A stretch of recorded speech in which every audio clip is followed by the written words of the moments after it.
বিল থেকে মাটি অবৈধভাবে কেটে নিয়ে যাচ্ছে মাটি মাফিয়ারা, অভিযোগ গ্রামবাসীদের। শনিবার মাটি বোঝাই প্রায় 30টি ট্রাক্টর আটকে বিক্ষোভ দেখায় গ্রামবাসীরা। ঘটনাটি ঘটেছে মুর্শিদাবাদের জলঙ্গি থানার ইনাথপুর বিলের মোড় এলাকায়।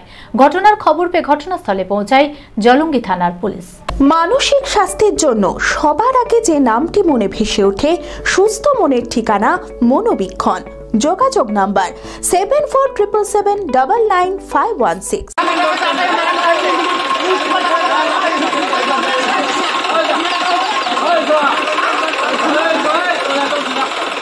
মাটি বোঝাই প্রায় 30টি ট্রাক্টর আটকে বিক্ষোভ গ্রামবাসীদের।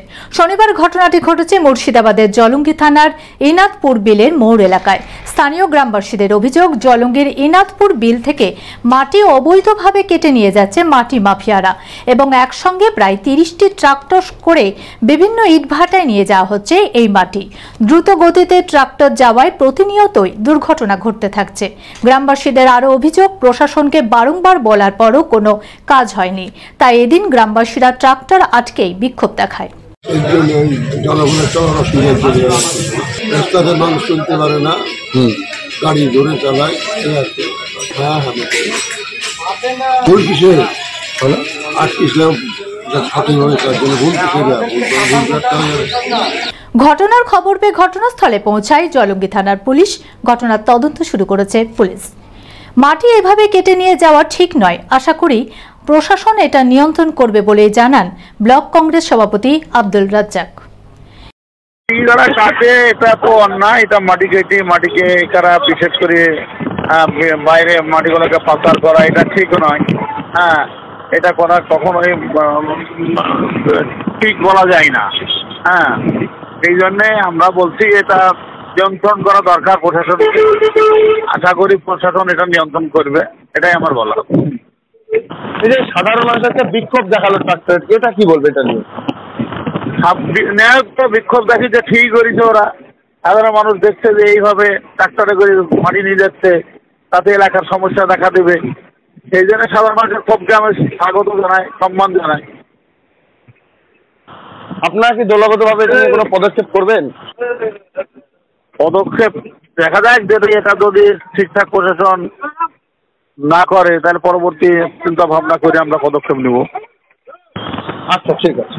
এই বিষয়ে বারংবার প্রশাসনকে জানানো হয়েছে। এলাকার মানুষ গ্রাম পঞ্চায়েতেও লিখিতও দিয়েছে, তার সত্ত্বেও এমন কাজ হয়ে আসছে। প্রয়োজন হলে মাটি মাফিয়াদের বিরুদ্ধে আমি গ্রামবাসীদের সঙ্গে রয়েছি বলে জানান সাদিখানদিয়ার গ্রাম পঞ্চায়েতের প্রধান মহাবুল ইসলাম। দেখুন, এটা বারংবার এই বিষয়টা প্রশাসনকে জানানো হয়েছে। হ্যাঁ, এলাকার মানুষ অনেকবার আমাকে পঞ্চায়েতে লিখিতও দিয়েছে। বলার সত্ত্বেও এরকম রাত্রেবেলায় যারা মাঠে মাফিয়া আছে ডাম্পারে করে মাটি তুলছে, এটা দেখার দরকার। ব্যক্তিগতভাবে গ্রামের মানুষ যেটা করেছে ঠিক করেছে, আমি প্রধান হিসেবে যেটা দেখেছি এবং আমি জানি অনেকদিন থেকে এরকম চলছে। এটা গ্রামের মানুষ ঘুমাতে পারছে না, সারা রাত্রি মাটি তুলছে, মাটি মাফিয়া। কিন্তু এই যে মাটি মাফিয়া, প্রশাসন তো প্রশাসনের মতো করছে, আপনি তো একজন স্থানীয় প্রধান, আপনারও তো একটা দায়িত্ব আছে, কি বলবেন এটা নিয়ে? এই যে এরকম বারংবার বিষয়টা প্রশাসনকে জানানো হয়েছে, প্রশাসন কিভাবে দেখছে সেটা আমি জানি না। তারপরে মানুষ এর প্রতিবাদ করতে শুরু করেছে। অবশ্যই মানুষ যেটা চাইবে সেটা এলাকার মানুষ ভালোর জন্য চাইবে। তার মানুষ জনসাধারণের সঙ্গে আমি আছি, প্রয়োজন হলে আমি নিজে নামবো এই মাটি মাফিয়াদের রোখার জন্য। অর্ধসৈনিক ক্যান্টিন জনসাধারণের জন্য আপনার পরিবারের নিত্য প্রয়োজনীয় মুদিখানার সামগ্রী, বিভিন্ন নামি দামি কোম্পানির প্রসাধনী, ইলেকট্রনিক ও গৃহের সরঞ্জাম, ফুটওয়্যার, আরো অনেক কিছু অতি সুলভ মূল্যে পাওয়া যায়। আসুন আমাদের শোরুমে আর পেয়ে যান আপ টু 40% ডিসকাউন্ট। প্রতিদিন সকাল 9টা থেকে রাত 10টা পর্যন্ত আমাদের দোকান খোলা রয়েছে। ঠিকানা ইন্দ্রপ্রস্থ মোড়, ইন্দিরা গান্ধী স্ট্যাচুর সন্নিকটে, বহরমপুর, মুর্শিদাবাদ। যোগাযোগ নাম্বার 7795212422।